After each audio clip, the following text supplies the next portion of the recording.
अज्ञानतिमिरान्धस्य ज्ञानाञ्जनशलाकया चक्षुरुन्मिलितं येन तस्मै श्रीगुरवे नमः। वाञ्छाकल्पतरुभ्यश्च कृपा सिन्धुभ्येव च पतितानां पावनेभ्यो वैष्णवेभ्यो नमो नमः। नमो महावदान्याय कृष्ण प्रेम प्रदायते कृष्णाय कृष्ण चैतन्य नाम्ने गौरत्विषे नमः। हे कृष्ण करुणा सिंधो दीनबंधो जगत्पते गोपेश गोपिका कांत राधा कांत नमोस्तुते। तप्त कांचन गौरांगी राधे वृंदावनेश्वरी वृषभानुसुते देवी प्रणमामि हरिप्रिये। वृंदायै तुलसी देव्यै प्रियायै केशवस्य च कृष्ण भक्ति प्रदे देवी सत्यवत्यै नमो नमः। श्री कृष्ण चैतन्य प्रभो नित्यानंदा श्री अद्वैत गदाधर शिवासादि गौर भक्त वृंद। हरे कृष्णा कृष्णा कृष्णा हरे हरे हरे राम राम राम हरे हरे। हरे कृष्णा। सर्वप्रथम मैं अपने गुरुपाद पद्म ओम विष्णुपाद अष्टोत्तर शत श्री श्रीमद् भक्ति वेदांत माधव गोस्वामी महाराज के चरण कमलों में अनंत कोटि दंडवत प्रणाम ज्ञापन करता हूं। हम लोग श्रीमद् भगवत गीता के बहुत महत्वपूर्ण अध्याय का श्रवण कर रहे हैं। नवम अध्याय जिसमें भगवान ने भक्ति योग की विस्तृत रूप से चर्चा की है। इसका नाम रखा है राज विद्या राजगुह्य योग। स्टार्टिंग से ही भगवान ने इस अध्याय में प्रवेश करने की योग्यता का वर्णन बताया। अनसूयवे अर्थात जो दोष दृष्टि से रहित है, किसी भी प्रकार की उसमें असूया नहीं है, दोष दृष्टि है ही नहीं उसके अंदर, किसी भी वस्तु में दोष नहीं देखता। जिसके कम गुण होते हैं उसको भी अत्यंत गुणवान समझता है, थोड़े से गुणों को भी बड़ा करके देखता है और दोषों पर तो दृष्टि जाती ही नहीं है। हां, दोषों पर दृष्टि जाती है अपने दोषों पर, अपने दोषों का अनुसंधान करता है, दूसरे के दोषों का अनुसंधान नहीं करता है। और भगवान ने इसकी महिमा बताई इस अध्याय में जो विषय वस्तु है भक्ति योग, उसके 6 विशेषण दिए। पवित्रम पवित्र है, राज विद्या राजगुह्यम सभी विद्याओं की राजा है, परम गोपनीय है। और उसके साथ कैसा है? पवित्रम पवित्र है, उत्तम है, प्रत्यक्ष अनुभव गम्य है, धर्म संगत है, करने में अत्यंत सुगम और अक्षय फल देने वाली, अविनाशी फल देने वाली है। यह भक्ति की महिमा। और व्यतिरेक रीति से भगवान ने तीसरे श्लोक में बताया कि जो भक्ति नहीं करते, इस धर्म में प्रवृत्त नहीं होते, वे अश्रद्धालु पुरुष मुझको प्राप्त ना करके इस संसार में भ्रमण करते रहते हैं। तो संसार में भ्रमण करने का कारण है उनकी श्रद्धा, उनमें परमार्थिक श्रद्धा का न होना। भगवान के प्रति, गुरु के प्रति, शास्त्रों के प्रति श्रद्धा का न होना ही कारण है। क्योंकि जहां हमारी श्रद्धा होती है हम वहां लग जाते हैं, बिना पूछे, बिना किसी के कहे, स्वाभाविक रूप से। क्योंकि श्रद्धामयो अयम पुरुषो यो यत् श्रद्धा से एव से, ये पुरुष है ही श्रद्धामय। और जैसी इसकी श्रद्धा है वैसा ही वो स्वयं है, वैसे ही उसके विचार हैं, वैसे ही उसके कर्म हैं, सब कुछ वैसा ही है। तो यहां पर हम लोग बात कर रहे थे, भगवान ने कहा अप्राप्य माम, जैसे हमारा जीवन का उद्देश्य यही है कि भगवान की प्राप्ति। संसार में हमको ये जो मनुष्य योनि दी गई है, जो कर्म योनि है, क्योंकि पशु योनि और देवता योनि तो भोग योनि है, उसमें तो केवल भोग भोगने हैं। पुण्य किए तो देवता बन जाएंगे और पाप किए तो नरक में जाएंगे अथवा पशु का शरीर मिलेगा।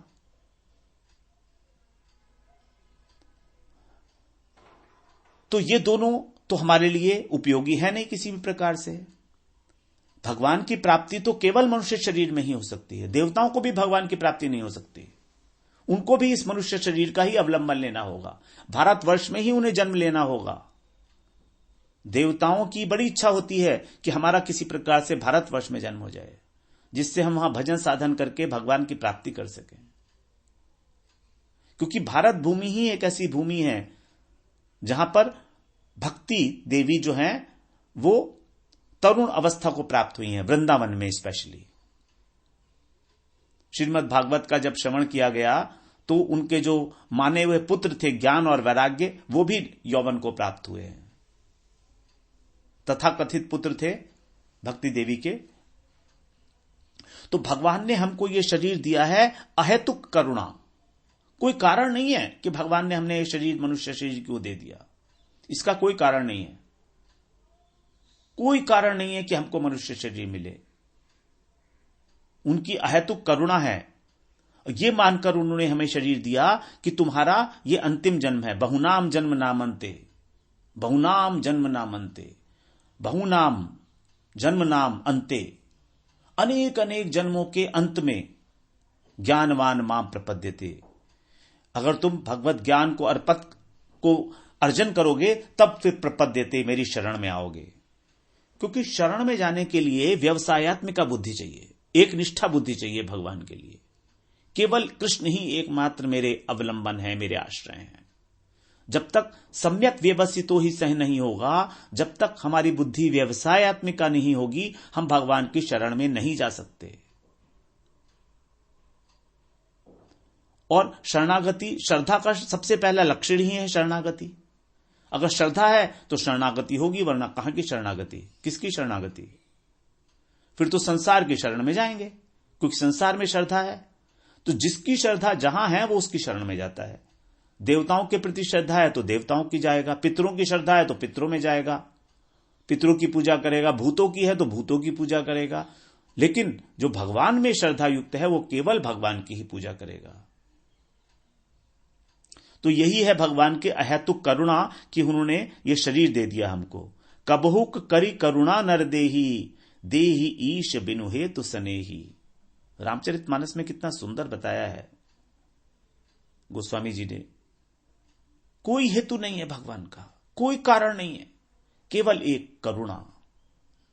कबहुक करी करुणा, किसी समय भगवान ने बस करुणा करके हमको ये नर शरीर, मनुष्य शरीर दे दिया। क्योंकि वो तो बिना किसी कारण के हमसे स्नेह करते हैं, कोई कारण नहीं है भगवान हमें प्रेम करें। मानो भगवान ने कुछ समय के लिए हमारे को पाप और पुण्य के जो फल हमें भोगने थे उसको पोस्टपोन कर दिया कि ठीक है, अभी तुम्हें बहुत समय हो गया है भटकते भटकते, इस बार मैं तुमको मनुष्य का शरीर देता हूं और तुम इस शरीर को प्राप्त करके एक बार प्रयास तो करो मुझे प्राप्त करने के लिए। बाकी तुम्हारी सारी सहायता मैं करूंगा स्वयं। मैं तुम्हारे जो अनुकूल परिस्थिति होगी भजन के, उसको क्रिएट करूंगा, मैं स्वयं करूंगा। भगवान ही हमको हमारे भजन के अनुकूल परिस्थिति प्रोवाइड करते हैं हमको। ऐसा ही संग हमको देते हैं, ऐसा ही हमको वातावरण देते हैं, परिवेश देते हैं कि हम भजन में आगे बढ़ सकें। लेकिन रुचि तो हमारे होनी पड़ेगी ना, रुचि तो होगी कहीं ना कहीं।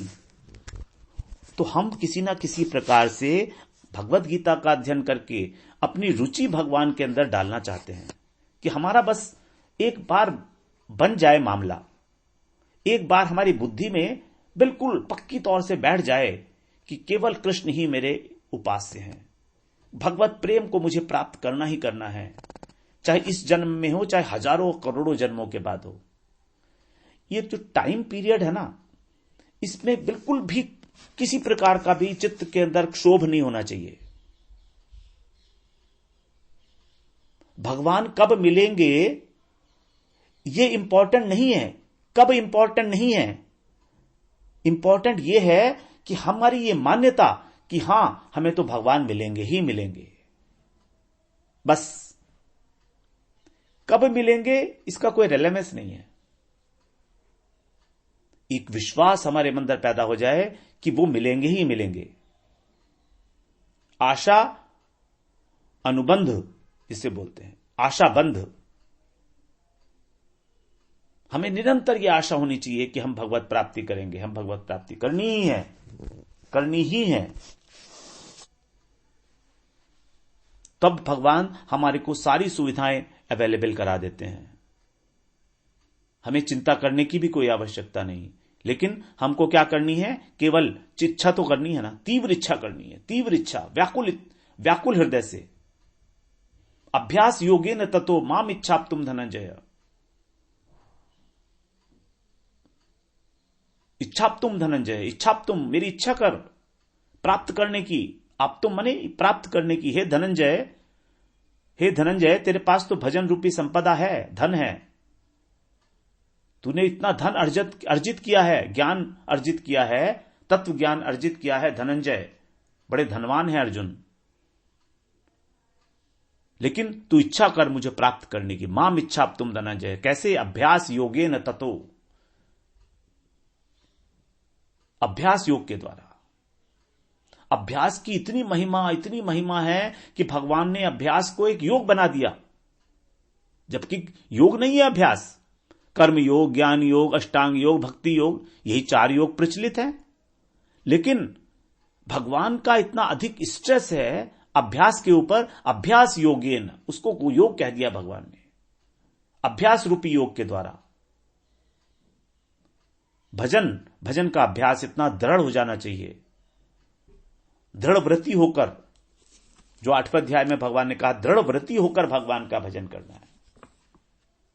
9वें अध्याय में भगवान कहेंगे आगे कि भजन कैसे करना है, इसी श्लोक, इसी अध्याय के अंदर आगे है, भजंती माम दृढ़ व्रता।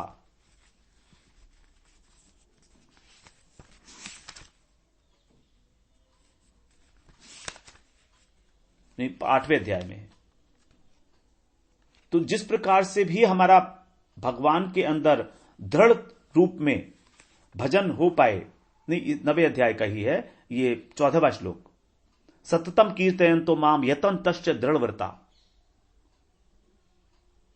दृढ़ वृत्ति होकर हमको भगवान का सतत कीर्तन करना है, यही है अभ्यास योगेन।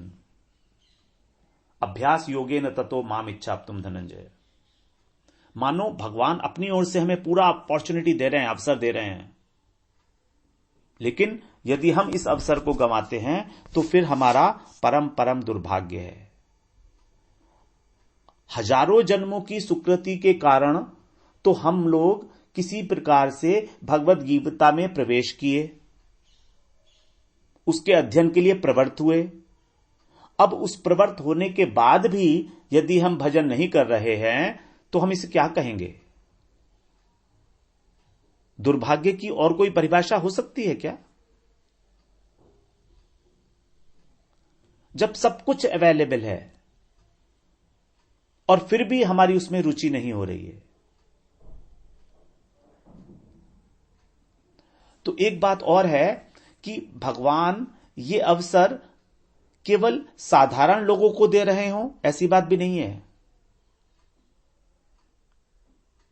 ये जो आसुरी योनि में पड़े हुए जीव हैं, उनके ऊपर भी भगवान अपनी कृपा दृष्टि का संचार करते हैं।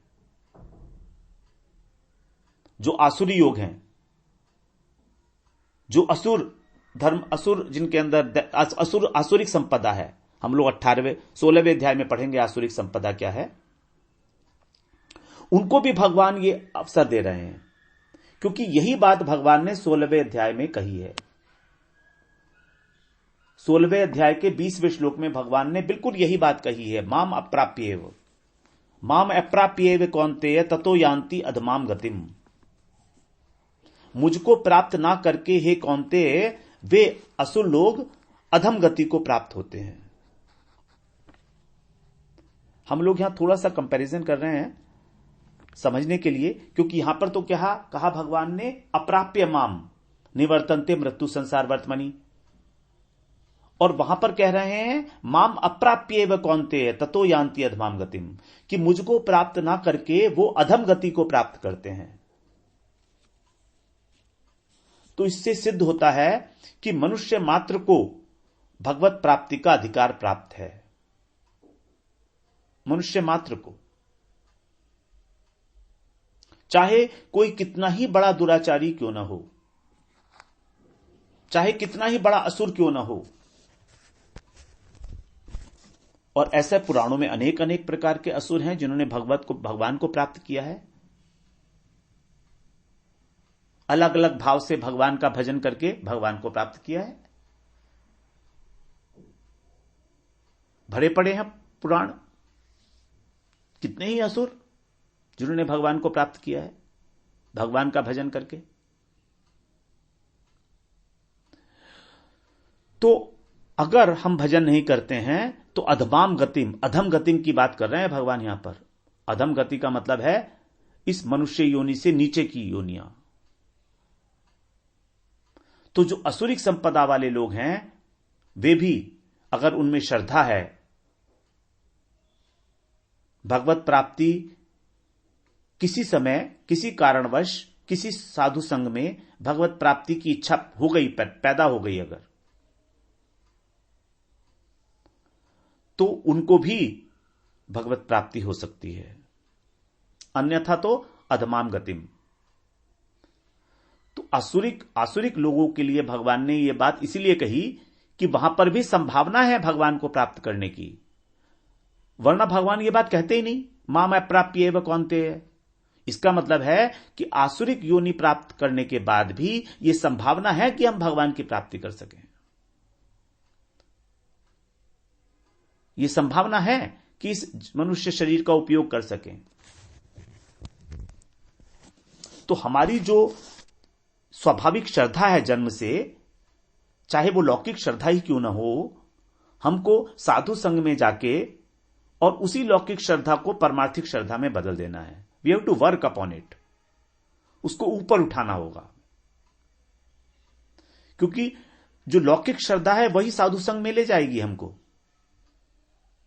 अगर शुद्ध भक्त का संग मिल जाए तो उसे कभी भी व्यर्थ नहीं खोना चाहिए, क्योंकि भगवान अपने भक्तों को और साधु को, वैष्णवों को ही दूत बनाकर भेजते हैं जगत में, क्योंकि हम उनके अंश हैं ना। अब यदि हमें उनकी याद नहीं आती तो कोई बात नहीं, वो तो हमें याद करते हैं ना।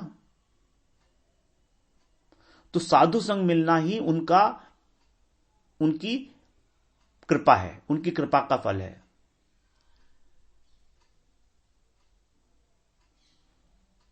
साधु जो मिलता है वो भगवान की कृपा से ही मिलता है। बिनु हरि कृपा मिले ही नहीं संता, बिनु हरि कृपा मिले ही नहीं संता।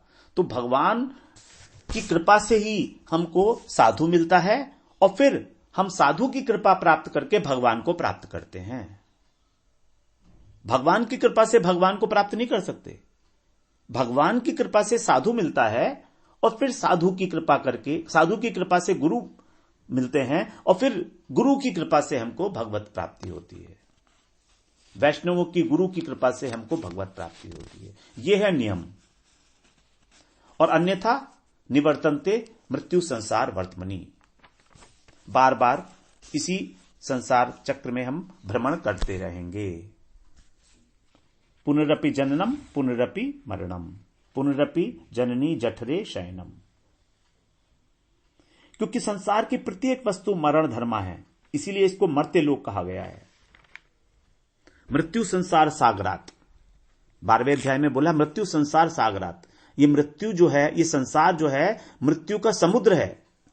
यहां हमेशा के लिए कोई नहीं रह सकता। समुद्र को यदि कोई चाहे कि अपने बल से तैरकर पार कर लेगा तो क्या हो सकता है? नहीं हो सकता। इस संसार रूपी समुद्र को पार करने के लिए हमको अपने बल पर नहीं कर सकते हम। इसके लिए ही हमको चाहिए सहारा, अवलंबन। जब तक हमको भगवान के भक्तों की कृपा नहीं मिलेगी तब तक हम लोग इस संसार में ही पड़े रहेंगे, क्योंकि हमको कोई सहारा ही नहीं है। कौन उठाएगा हमको यहां से? तो भगवत प्राप्ति के बाद ही यह संभव हो सकता है कि इस संसार में लौटना ना पड़े, क्योंकि भगवान का अंश होने के कारण जीव मात्र का जो अपना घर है वो है भगवान का धाम। तो कभी ना कभी तो हमें लौटना ही है। जब कभी ना कभी लौटना ही है तो फिर हम क्यों इस संसार के पचड़े में, दुखों में पड़े रहें हमेशा हमेशा के लिए? जब हमारे पास बुद्धि भी है, हमारे पास अवसर भी है, तो हम क्यों ना थोड़ा यत्न कर लें इसके लिए? क्यों ना साधन कर लें थोड़ा सा? क्यों ना लौट चले वहीं जहां से हम आए हैं? क्योंकि भगवान ने इस संसार में न आने की बात गीता में कई जगह पर कही है। एक जगह नहीं है, 5-6 जगह पर यह बात कही है भगवान ने। ऐसा भगवान के धाम में लौटकर, भगवान के धाम में जाने पर ही हो सकता है ऐसा कि हमें लौटना ही ना पड़े इस जीवन में, इस संसार में। सबसे पहले अगर हम देखें तो 4 अध्याय में ही बोला भगवान ने, जन्म कर्म च मे दिव्यम एवं यो वेत्ति तत्वतः त्यक्त्वा देहम पुनर्जन्म नैति मामेति सो अर्जुन। कि जो मेरे जन्म और कर्म के रहस्य को जान जाता है, दिव्य है तत्व से, उसको इस देह को छोड़ने के बाद दोबारा इस संसार में लौटना नहीं पड़ता और वो मुझे प्राप्त करता है। 4 अध्याय में ही भगवान ने यह बात कही 9वें श्लोक में। उसके बाद फिर कहा भगवान ने 17वें श्लोक में 5वें अध्याय के, वहां बताया गच्छन्ति अपुनरावृत्तिम ज्ञान निर्धूत कल्मषः। अर्थात जो पुरुष ज्ञान के द्वारा निष्पाप हो गए हैं वे अपुनरावृत्ति को प्राप्त होते हैं। गच्छन्ति अपुनरावृत्तिम, उनकी पुनरावृत्ति नहीं होती, वो वापस नहीं आते। अपुनरावृत्तिम 5वें अध्याय का 17वां श्लोक, ये दूसरा होगा। उसके बाद हम लोग बता रहे हैं ये कि भगवान ने कहां कहां कहा है कि आपको वापस नहीं आना पड़ेगा पक्की तौर से। अभी तो हम लोग बात किए ना कि हमको आना कब पड़ेगा, अप्राप्य माम, लेकिन प्राप्ति कब होगी हमें भगवत धाम की?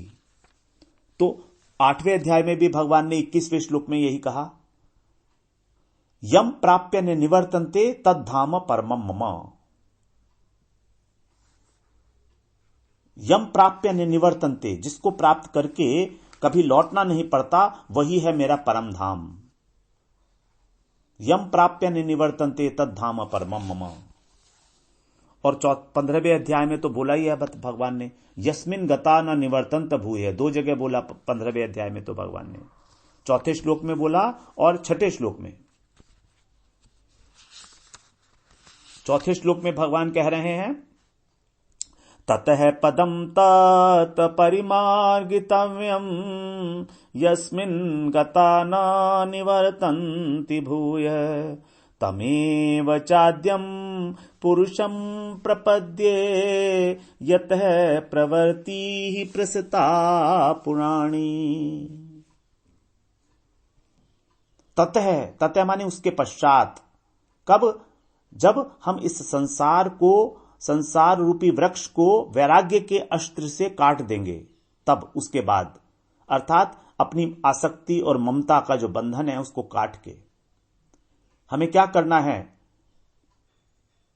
ततः पदम तत् परिमार्गितव्यम। परिमार्गितव्यम, उस भगवान का जो गंतव्य, भगवान तक पहुंचने का जो स्थान है वो ढूंढना है, भली भांति खोजना चाहिए हमको, परम पद। यस्मिन गता न निवर्तन्ति भूय, जहां पर जाकर कभी वापस लौटना नहीं पड़ता। यस्मिन गता न निवर्तन्ति भूय 15वें अध्याय का 4था श्लोक था। और उसके बाद 6ठे श्लोक में तो बोला ही बिल्कुल क्लियर, न तद्भासयते सूर्यो न शशांको न पावकः यद गत्वा न निवर्तन्ते तद्धाम परमं मम। वो जो धाम है भगवान का, उसको ना तो सूर्य प्रकाशित करता है, न चंद्रमा, न अग्नि।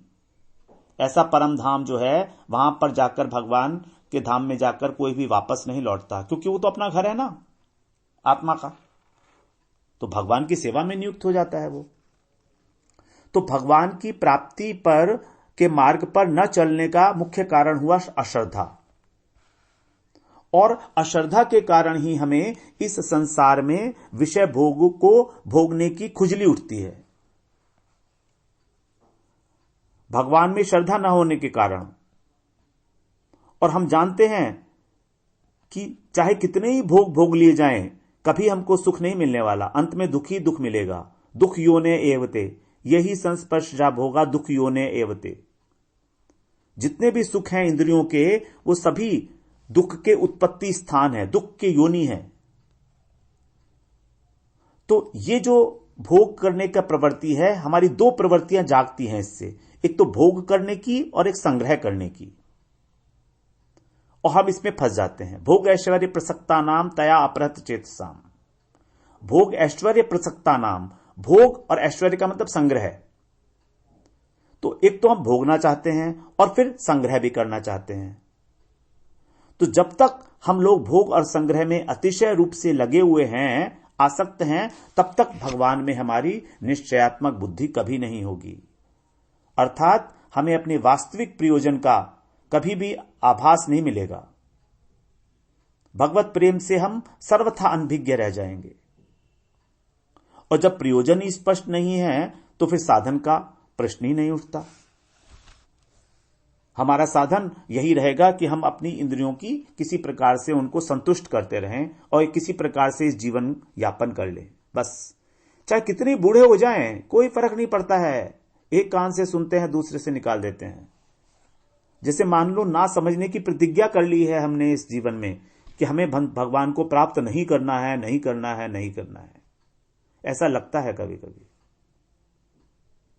तो 7वें अध्याय के पहले 3 श्लोकों में भगवान ने जो बात की थी, विज्ञान सहित ज्ञान अर्थात भक्ति, उसी बात को यहां पर 3 श्लोकों में भक्ति की महिमा बताई भगवान ने, अन्वय और व्यतिरेक रीति से, कि भक्ति का स्वरूप क्या है, उसके करने का फल क्या है, और यदि भक्ति ना की जाए तो क्या होगा। तो हमारा संसार में आवागमन चलता रहेगा, भ्रमण चलता रहेगा। तो ये जो भगवान ने इस श्लोक में कहा अप्राप्य माम, इसमें भगवान का एक बहुत बड़ा अपनापन छिपा हुआ है हमारे लिए, कि हम भगवान के होकर भी, उनके जगत के उत्तराधिकारी होकर भी उनको पाने की चेष्टा नहीं करते। तो भगवान यहां पर इस श्लोक में अपना आश्चर्य व्यक्त कर रहे हैं कि देखो तो, जैसे एक मां होती है, वो अपने बच्चे के लिए कहती है ना कि मेरा बच्चा मेरे पास ना आकर पता नहीं कहां कहां ठोकर खाता फिर रहा है, मेरे पास नहीं आता, मैं बुला रही हूं तो भी। उसी प्रकार ये जीव भी भगवान के द्वारा अपना पता बताने पर भी, भगवान ने बता दिया मेरा परम धाम कैसा है, कैसे मिलूंगा मैं, तो भी क्योंकि उनके जो भक्त हैं, उनके जो पार्षद हैं, वो इस धरती तक आते हैं गुरु के रूप में, वैष्णव के रूप में, सारा रास्ता बता देते हैं, लेकिन तो भी हम इसी संसार में भ्रमण करते रहते हैं। ये हमारा वास्तविक लक्ष्य नहीं हो सकता। तो फिर कल को हम लोग द्वितीय प्रकरण में प्रवेश करेंगे, इस अध्याय के 4थे श्लोक में, जिसका नाम है ईश्वर स्वरूप प्रकरण। ईश्वर का स्वरूप क्या है। वांछा कल्पतरुभ्यश्च कृपा सिंधुभ्यैव च पतितानां पावनेभ्यो वैष्णवेभ्यो नमो नमः।